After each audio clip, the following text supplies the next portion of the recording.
안녕하세요. 반포 3주구 재건축 아파트 현장에서 환경관리 업무를 맡고 있는 이장일 프로라고 합니다.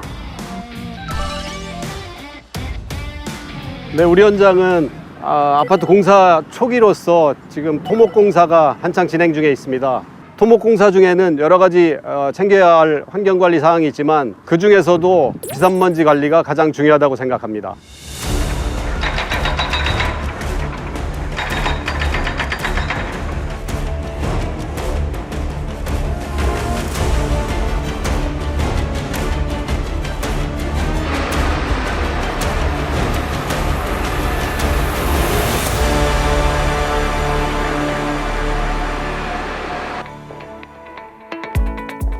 안녕하세요.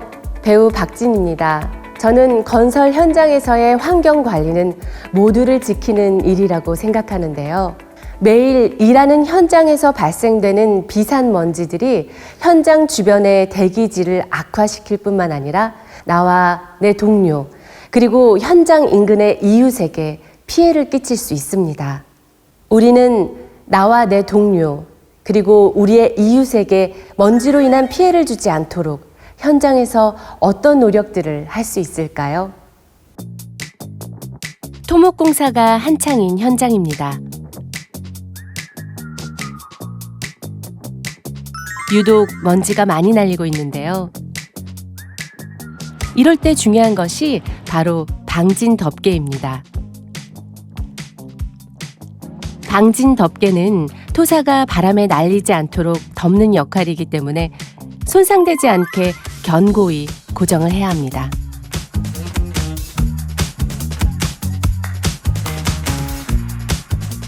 또한 수시로 점검해서 찢어지거나 벗겨진 곳이 없는지 확인이 필요하겠죠? 빈번한 토공 작업 등으로 방진 덮개 설치가 어려운 경우엔 가능한 부분부터 우선적으로 덮고 그 외 작업이 지속되는 곳은 고압 살수기나 스프링클러를 활용하는 것이 바람직합니다.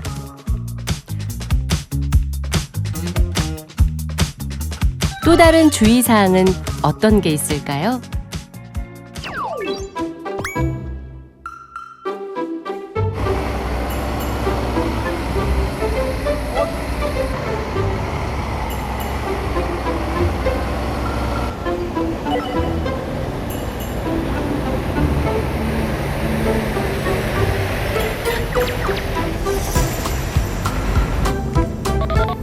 예, 프로님, 지금 현재 차량 통행로 구간에 비산먼지 발생되어서 사실 조치하겠습니다.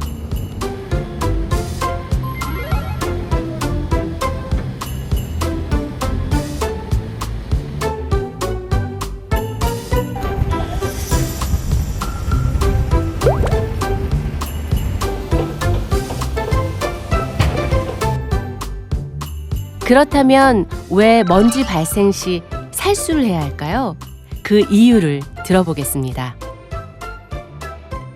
대기환경보전법에는 그 건설 사업장과 같이 비산먼지가 발생하는 사업장에 대해서 비산먼지가 발생되지 않도록 저감 시설이라든가 필요한 조치를 하도록 규정하고 있습니다. 분체상 물질인 토사, 모래, 자갈 등을 현장에서 적치하여 하루 이상 야적하는 경우 방진 덮개를 덮어야 하고, 이러한 분체상 물질을 씻거나 내리는 작업을 할 경우에는 살수 시설을 활용하여 비산먼지가 발생하지 않도록 해야 합니다. 또한 현장 출입구에는 세륜 및 측면 살수 시설을 설치하여 현장 밖으로 나가는 모든 공사 차량은 반드시 세륜 및 측면 살수를 실시하여 운행될 수 있도록 해야 합니다.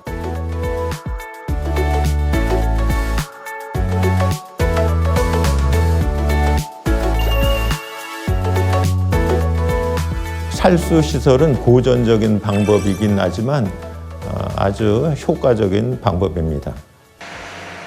이외에도 비산먼지가 발생하는 작업이 또 있는데요. 목재, 금속재 등을 절단하는 작업도 대부분의 현장에서 이루어지는 작업 중에 하나입니다. 주변으로 흩어지는 비산 먼지들 보이시나요? 이 먼지들은 어떻게 억제해야 할까요? 야외에서 절단 기계를 이용해 절단 작업을 할 경우 반드시 간이 칸막이를 설치해야 합니다. 또 추가로 조치해야 할 사항이 있다고 하는데요. 간이 칸막이를 설치하는 것 이외에도 이동식 뒷진 시설을 이용하여 야외 절단 시 발생되는 톱밥, 철가루 등이 흩날리지 않도록 이동식 뒷진 시설을 설치하여 운영해야 합니다. 만약 이동식 뒷진 시설 설치가 제한될 경우 진공식 청소 차량을 이용하여 현장을 주기적으로 청소해야 합니다. 바람이 많이 부는 날엔 작업 중에 먼지가 더 많이 날릴 텐데 어떡하죠? 또한 건설 현장과 같이 비산먼지가 발생하는 사업장에 대해서는 사전에 비산먼지 발생 사업 신고서를 작성하여 관할 관청에 제출해야 합니다. 현장에서 변경 사항이 발생했을 경우에는 반드시 변경 신고를 완료한 후에 비산먼지 발생 억제 시설 변경, 조치사항 변경 등을 이행해야 합니다. 여러분, 가정에서 모두 쓰레기 분리수거 잘하고 계시죠? 쓰레기가 발생하면 가정에서 일반 쓰레기와 재활용 쓰레기를 분리하고 분리수거장에 종류별로 모아두었다가 재활용 업체로 이동하게 되는데요. 건설 현장에서도 마찬가지입니다. 폐기물 종류에 따라 처리 방법도 다르기 때문에 최대한 분리를 잘해서 보관해야 재활용이 가능합니다. 폐기물이 발생하는 즉시 종류별로 분리하고 폐기물 보관 장소에 모아 보관 후 적법하게 계약된 폐기물 처리 업체를 통해 처리해야 합니다. 건설 현장에서 발생하는 폐기물에는 어떤 종류가 있을까요? 폐기물은 크게 생활 폐기물과 사업장 폐기물로 구분할 수 있습니다. 사업장 폐기물은 사업장 일반 폐기물, 건설 폐기물, 지정 폐기물로 구분할 수 있습니다. 건설 현장에서 발생되는 폐기물은 건설 폐기물로 분류되며 폐기물 종류별로 발생량, 발생 시기, 재활용 및 처리 계획을 수립하고 적법한 절차에 따라서 폐기물 처리 업체와 계약한 후에 관할 관청에 신고해야 합니다. 건설 폐기물의 종류는 다음과 같은데요.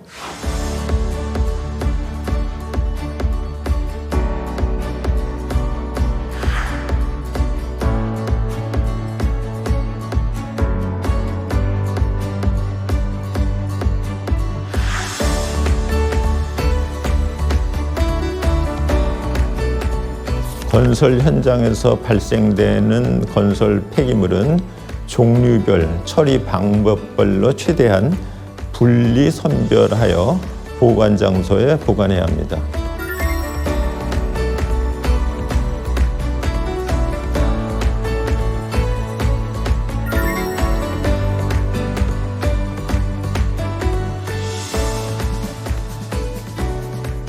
여러분, 지금 제가 손에 들고 있는 이게 뭔지 아시나요? 현장에서 흔히 보셨을 텐데요. 바로 천막 안전망이죠. 이 천막 안전망은 어떻게 분류해야 할까요? 네, 그렇죠. 폐합성 수지로 분류해서 보관하고 배출해야 합니다. 건설 현장의 환경 관리에서는 우리가 자칫 무관심하게 관리하게 될 수 있는 부분이 있습니다. 무엇일까요? 바로 수질 관리입니다. 물환경보존법에 의하면 공공수역에 일정 기준 이상의 토사 그리고 특정 수질 유해물질, 지정 폐기물, 유독물, 유류 등을 유출하면 안 되도록 되어 있습니다. 터파기 작업 시 발생되는 굴착수나 비가 내리고 발생한 토사 유출수는 펌프나 배수로를 이용해서 침사지로 이동시킨 후 관리해야 하며 침사지와 배수로는 주기적으로 점검하며 퇴적물은 제거해야 하고 훼손된 경우에는 즉시 보수하도록 해야 합니다. 강알칼리성인 콘크리트 타설 작업을 하거나 유류, 박리제, 페인트 등과 같은 물질을 사용할 경우에는 바닥에 떨어지지 않도록 불투수성 천막 등을 사용하여 토양을 보양함으로써 수질오염, 토양 오염을 방지해야 합니다.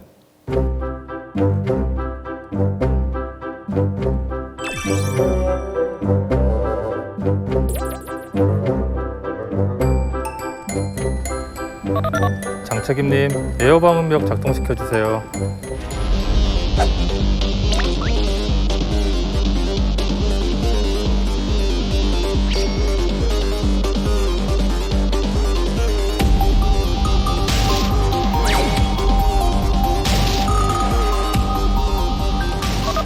에어방음벽 설치 완료되었습니다. 작업 시작해 주세요.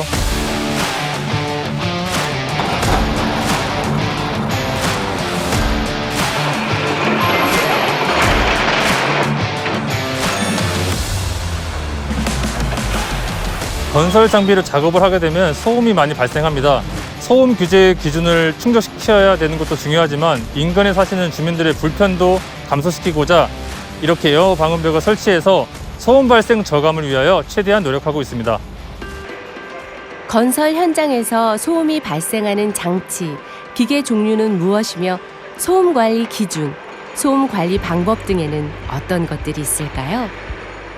소음 관리에서 중요한 것은 특정공사 사전 신고인데요. 공사 장비의 종류, 기간, 저감 대책 등을 계획하여 특정공사 사전 신고서를 작성하여 관할 관청에 제출해야 합니다.